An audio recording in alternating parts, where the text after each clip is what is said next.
Hello everyone, आज मैं हूँ ऋषिकेश से तीर्थप्रयाग की ओर जाते हुए 25-30 किलोमीटर आगे गंगा रिवर के किनारे हमने अपना टेंट लगाया है। पीछे आपको दिख रहा होगा हमारा टेंट। ये है नीचे गंगा नदी। इतना सुंदर बीच लग रहा है, देखिए ऐसा लग रहा है जैसे कि आप गोवा में वाइट सैंड वाला बीच। सामने भी वो देखिए छोटा सा बीच जैसा बना हुआ है। पर what breaks my heart is यहाँ पर बहुत ज़्यादा कचरा लोगों ने फेंका हुआ है। ये बॉटल्स हैं, ये पीछे आप देख सकते हैं बहुत सारे होम स्टेज बने हुए हैं और ये ये सब लोग अपना कचरा यही फेंक देते हैं नीचे और हम नदी में पैर डाल के बैठेंगे। बहुत ठंडा पानी है, एकदम प्योर वाटर। वाह, सच it looks like I am at the beach, but trust me, I am at the banks of Ganga River, and the sand is just like a beach, white, and it's so beautifully gorgeous. I cannot explain the beauty in words.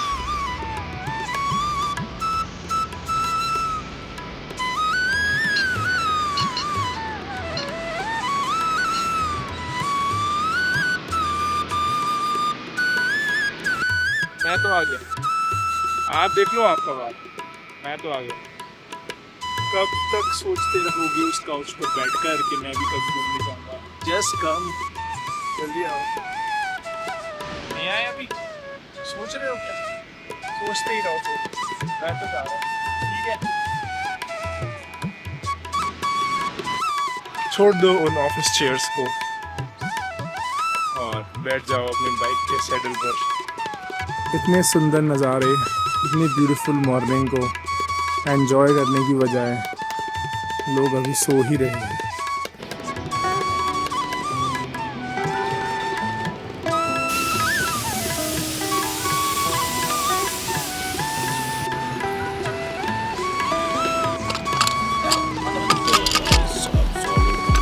नाश्ता तैयार है।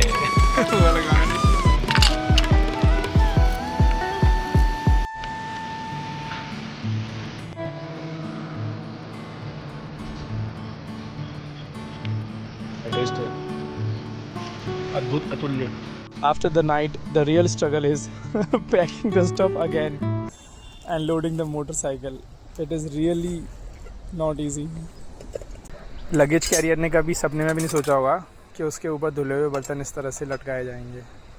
चम्मच, plate सब इसके ऊपर सुखाए जा रहे हैं। ये लड़का इतना ज़्यादा ये कैजुअल कैसे हो सकता है? आज की कैंपिंग कंप्लीट हो चुकी है। आज है डे 23 ऑफ जून 2026। कल रात को बाइक उतार तो दी थी मैंने, चढ़ाने में होगी हालत ख़राब। एक बार नज़र मान लेते हैं कुछ रह तो नहीं गया है। नो, चलिए फिर। बम बम भोले, काशी विश्वनाथ हर हर महादेव, शिव शंभु कैलाशपति।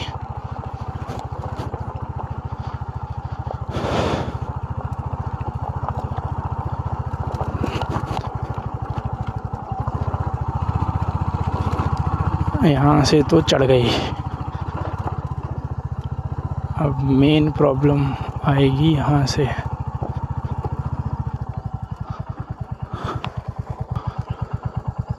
ओम नमः शिवाय बोल के चढ़ा देता हूँ, क्योंकि रास्ता ये पूरी तरह से खराब है।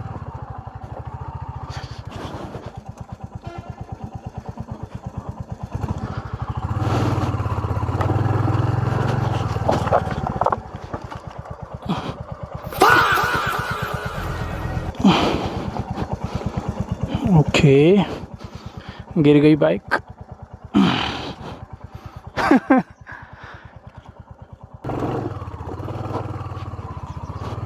छोटू नहीं चढ़ेगी, बैग हटाने पड़ेंगे, नहीं चढ़ेगी।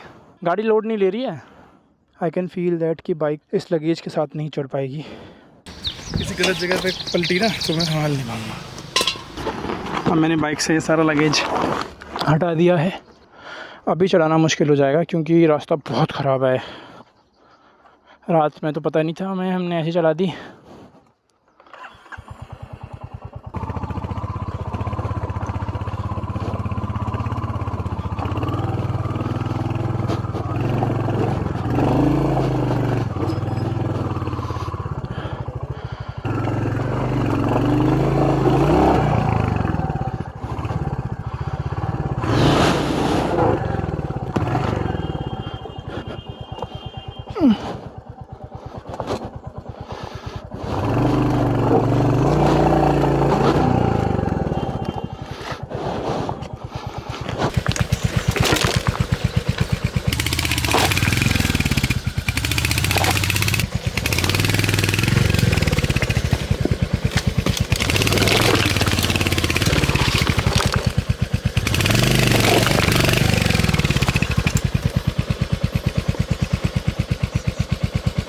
बस यही लास्ट स्ट्रेच है।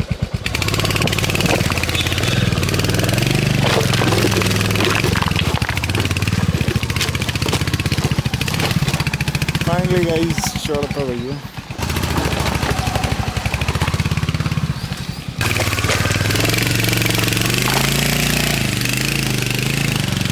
और गाइस फाइनली चढ़ गया finally.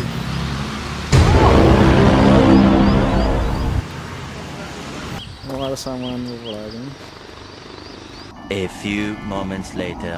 Day 3 of our journey has started now. देख पानी ये बहुत धीमे धीमे आ रहा है, पर चलो आगे देखते हैं। भी बहुत तेज़ प्यास लगी है। आगे से हमेशा इस बात का ध्यान रखूँगा कि कभी भी गलती से भी इतना ज़्यादा लगेज ना हो। बाइक पे भी बहुत स्ट्रेन पड़ रहा है। कम से कम 50 किलो तो हमारा लगेज ही है। एक्चुअली कैंपिंग के चक्कर में ज़्यादा सामान पैक हो गया, खाने पीने का भी सामान है। दिक्कत तो हो रही है, अब क्या करें, पर मैनेज करना पड़ेगा। और ये मोबाइल फ़ोन में मैं 0.6 यूज़ कर रहा हूँ वाइड एंगल, जिसकी वजह से थोड़ा स्टेबिलिटी भी ख़राब है इसकी। चढ़ाई में ज़्यादा दिक्कत हो रही है क्योंकि बाइक थोड़ी सी डिसबैलेंस जैसी हो रही है। पर हंटर के लिए ये बात तो मैं कहूँगा कि Hunter is very very capable bike. और ये कैपेबल दिल्ली के लौंडे यहाँ खड़े होके मूत रहे हैं। थोड़ा देख लेना चाहिए साइड वाइड, थोड़ा रास्ते में इतने सारे पेट्रोल पंप पड़ते हैं, वहाँ टॉयलेट जा सकते हो। बहुत ही ज़्यादा हैवी ट्रक जा रहा है। देवप्रयाग 30 किलोमीटर रह गया है। तो जो ये व्लॉग पहली बार देख रहा है, मैं बताना चाहूँगा कि हम आगरा से निकले हैं सोनप्रयाग से केदारनाथ पहुंचने के लिए। अभी हमारा Day 3 चल रहा है। परसों रात को हम निकले थे। पहली रात को हमने दिल्ली में स्टे किया था और फिर हमने यहाँ ऋषिकेश के पास कैंपिंग में स्टे किया था और अब हम सीधा सोनप्रयाग में स्टे करेंगे। ये देखिएगा, इस पूरा इंतज़ाम किया जा रहा है कि लैंडस्लाइड में फिर से सड़क नीचे ना आए, सड़क ख़राब ना हो और ये पत्थर नीचे ना आए। आप कहीं पानी का सोर्स मिले, थोड़ा सा पानी पिएं और चेन में ल्यूब भी करना ज़रूरी है। तो ये देखिए, उसके बाद जो काम चल रहा था वहाँ पे, उसके बाद ये ऐसा हो जाएगा। पहाड़ ऊपर की लेयर काफ़ी मजबूत हो जाती है, जिससे क्या है कि पानी अंदर नहीं जाता है और पत्थर का जो चांस होता है गिरने का वो बहुत कम हो जाता है। इतनी ज़्यादा चढ़ाई है कि सेकंड गियर में ही गाड़ी चढ़ पा रही है। यार ये लोग हरियाणा से 3 आ गए बाइक पे, प्लेटिना पे। कमाल है भाई। एक तो 3 लोग, वो भी प्लेटिना पे। प्लेटिना की माननी पड़ेगी भाई। पहले भी मैंने एक वीडियो डाली है प्लेटिना की, इसमें प्लेटिना के इंजन से एक कार्ट खींची जा रही है और उस कार्ट में कम से कम 10 से 15 लोग बैठे हुए हैं। So please don't under estimate the power of Platina. Why do they ride unnecessarily fast. पहाड़ों पर फास्ट ना चलें, आराम से चलें, राइड को एंजॉय करें, पहाड़ों की ब्यूटी का आनंद लें। पानी की व्यवस्था नहीं हो रही है and I am very very thirsty. I am just, भाई हिम्मत है यार इनमें। दोस्तों, देवप्रयाग से निकलते ही पहाड़ों का असली रोमांच शुरू हो जाता है और केदारनाथ यात्रा की जो एक स्पिरिचुअल फीलिंग है वो आना शुरू हो जाती है। ये वही पवित्र जगह है जहाँ पर अलकनंदा और भागीरथी नदियों का संगम होता है और इसके बाद ही यहाँ पर गंगा का उद्गम होता है।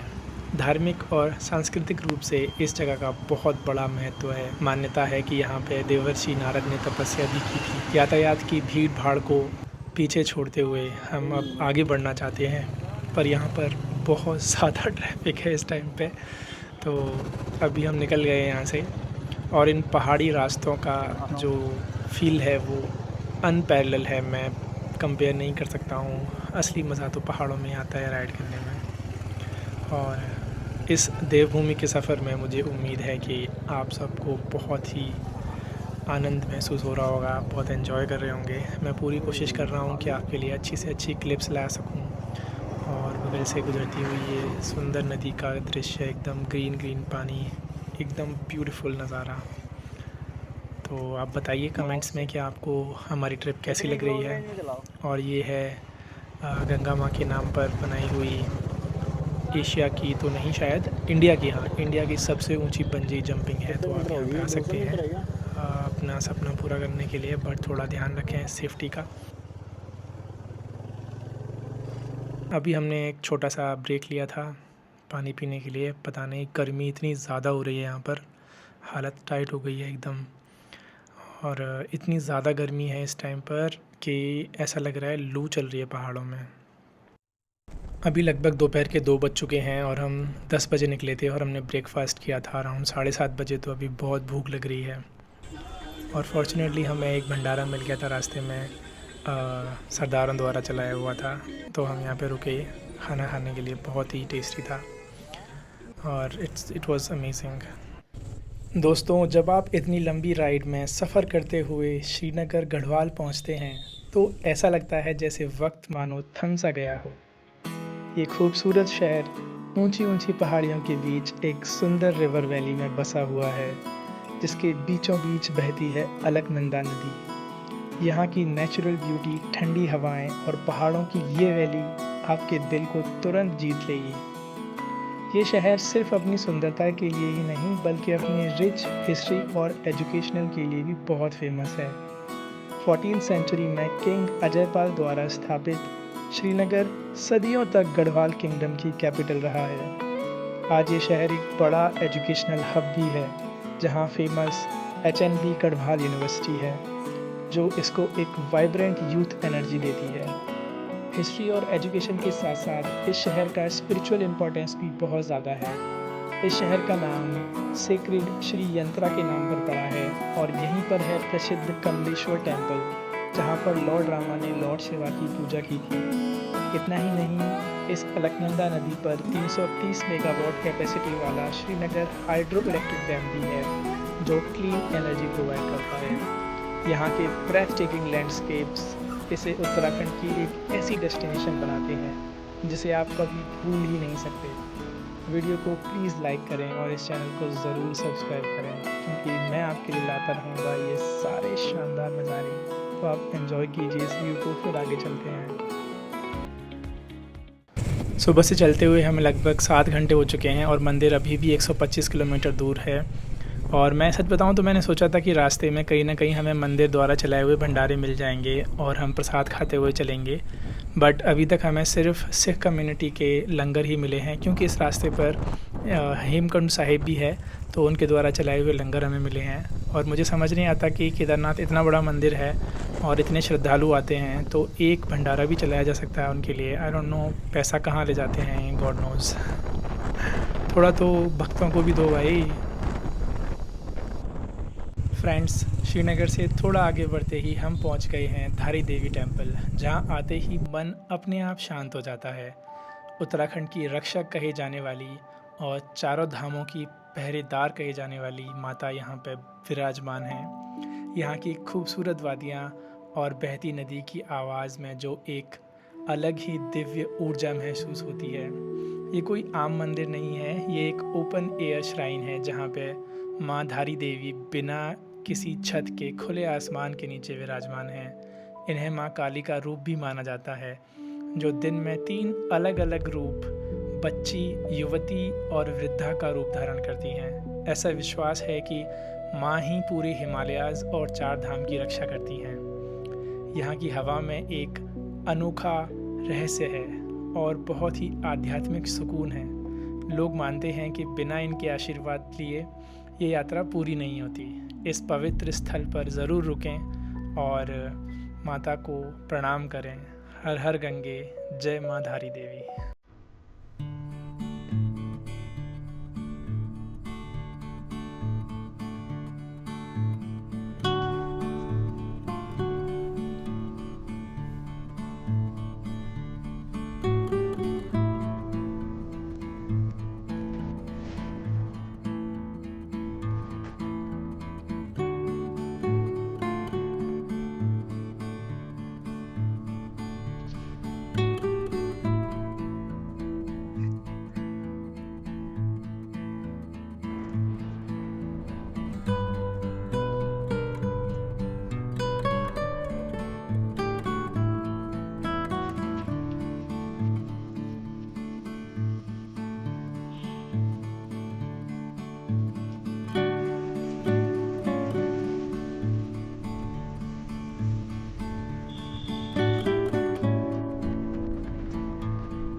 अब यहाँ से गौरीकुंड 5 किलोमीटर दूर है और फिर वहाँ से हमें चढ़ाई करनी है मंदिर की। तो सोनप्रयाग हम पहुँच चुके हैं और हमारा पहला टारगेट होगा कि हम अपने बैग्स को कहीं लॉकर में रख दें और बाइक को पार्क कर दें। और ये है गाइस सोनप्रयाग सिटी, बहुत ही प्यारी है, बहुत ही स्पिरिचुअल फीलिंग है यहाँ पर आते ही। आप एकदम भोले बाबा की एनर्जी महसूस कर सकते हैं। तो देखते हैं, पहले पार्किंग तक पहुँचते हैं और वहाँ पे बाइक पार्क करेंगे और देखते हैं क्या सीन है यहाँ का। कोई कह रहा था 100 रुपये पर डे की पार्किंग है, बाकी अभी वहाँ पहुँचकर पता करेंगे पूरा क्या सीन है पार्किंग वगैरह का। और जितना मैंने सोचा था कि अभी इतना ज़्यादा रश होगा, उतना नहीं है, काफ़ी कम रश है। क्योंकि मैंने अभी एक लोकल से पूछा था तो उन्होंने बोला था कि इस टाइम पर गाड़ी की जो पार्किंग है वो बहुत पीछे से शुरू हो जाती है, इतना रश हो जाता है कि सोनप्रयाग के अंदर और सोनप्रयाग में क्रॉस करने में ही लगभग 2-2, 3-3 घंटे, कभी भी 6-6 घंटे लग जाते हैं हमें। तो अभी इतना ट्रैफिक नहीं है यहाँ पे, तो भीड़ थोड़ी कम हो गई है। और केदारनाथ यात्रा में हमेशा याद रखेंगे, शुरुआत में आएंगे तो आपको बहुत रश मिलेगा, तो शुरुआती 2-3 हफ्तों को छोड़कर फिर आप आएँ तो रश थोड़ा कम हो जाता है, तो वेट नहीं करना पड़ता, इतना ट्रैफिक में भी नहीं फंसना पड़ता। तो ये है सीन। सोनप्रयाग में बाइक को 12 घंटे के लिए पार्किंग में रखने के लिए 89 रुपीज़ देने हैं और केदारनाथ की यात्रा पूरी करने के लिए लगभग 48 घंटे से 72 घंटे का टाइम लगता है, तो लगभग 500 से 600 रुपये तो पार्किंग में ही लग जाएंगे। और हमारा जो लगेज है वो हमारे पास लगभग 2, 4, 5 बैग हैं, तो एक बैग के 100 रुपये मांग रहे हैं 24 घंटे के लिए। तो आप देखिए कम से कम 1000 से 1500 रुपये हमारे बैग के लग जाएंगे। तो अभी मेरा प्लान है कि मैं यहाँ से वापस जाऊँगा और एक होटल देखूँगा जो सस्ता सा मिल जाए 500-600 रुपये नाइट के लिए, और वहाँ पर पार्किंग भी मिल जाए। और कोशिश करूँगा कि ज़्यादा पीछे ना जाऊँ क्योंकि फिर पैदल चल के आना पड़ेगा तो बहुत ज़्यादा हो जाएगा। तो अभी हम बहुत थक भी गए हैं, मुझे लगता है रात में हम सफ़र नहीं कर पाएंगे, लगातार 10 घंटे से हम बाइक चला रहे हैं, तो वी शुड रेस्ट। और सुबह मॉर्निंग में हम शुरू करेंगे अपनी यात्रा।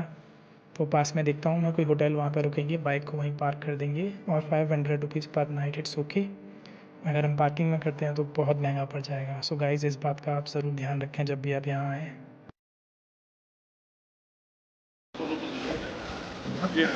प्रमोशन नहीं लगता है ये? हाँ, प्रमोशन कोई देगा तो करेंगे। ये देखो 800 रुपये का नुकसान। इसका काम ये है नुकसान।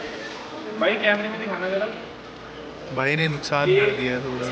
मतलब मैं इसके नुकसान कर, इसके मुँह पर पैसे गिराना शुरू करूँगा ना भाई साहब, तो आप बोलोगे नहीं छोड़ रहा इसको वापस। आप भाई को 3 रुपये होते नहीं होंगे, कैसे आ रहे? 2 ये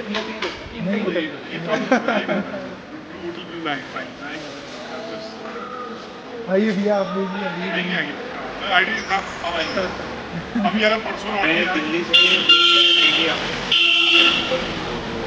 आपका बिल देंगे, अरे प्रचार हो गया आपका।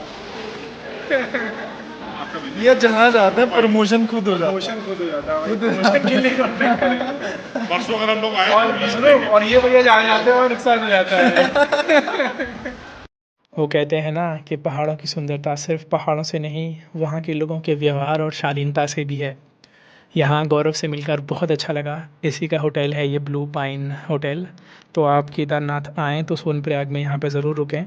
इसने सिर्फ हमसे 500 रुपये लिए और पार्किंग भी दी बाइक की, कोई दिक्कत नहीं थी, सारा सामान हमने यहाँ रखा और फिर हम चले गए घूमने के लिए। तो जब भी आप यहाँ आएँ तो याद रखें कि होटल लेना is better than parking your bike at the parking, और लगेज को वहाँ पे लॉकर में रखना कैन बी वेरी एक्सपेंसिव। तो बहुत अच्छा लगा। अब हम अंदर सामान रखेंगे और खाना वाना खाएंगे और रेस्ट करेंगे। तो मिलते हैं हम कल अपनी यात्रा के अगले पड़ाव पर। कल हम सोनप्रयाग से निकलेंगे गौरीकुंड के लिए और चढ़ाई शुरू करेंगे केदारनाथ की। जय भोले। और आपको अगर मेरे व्लॉग पसंद आ रहे हैं तो प्लीज़ सब्सक्राइब करें, और मुझे पता है कि आपको पसंद आएंगे ही, मैंने इतनी मेहनत से बनाए हैं। So you will love the content and please subscribe to the channel and comment ज़रूर करें और अपने फ्रेंड्स के साथ शेयर करें। तो see you tomorrow, until then enjoy your life and ride safe. Thank you. ये देखिए गाइस, क्रिएटिव बनना पड़ता है। बंजी कॉर्ड पर कपड़े सुखाने पड़ेंगे हमें आज।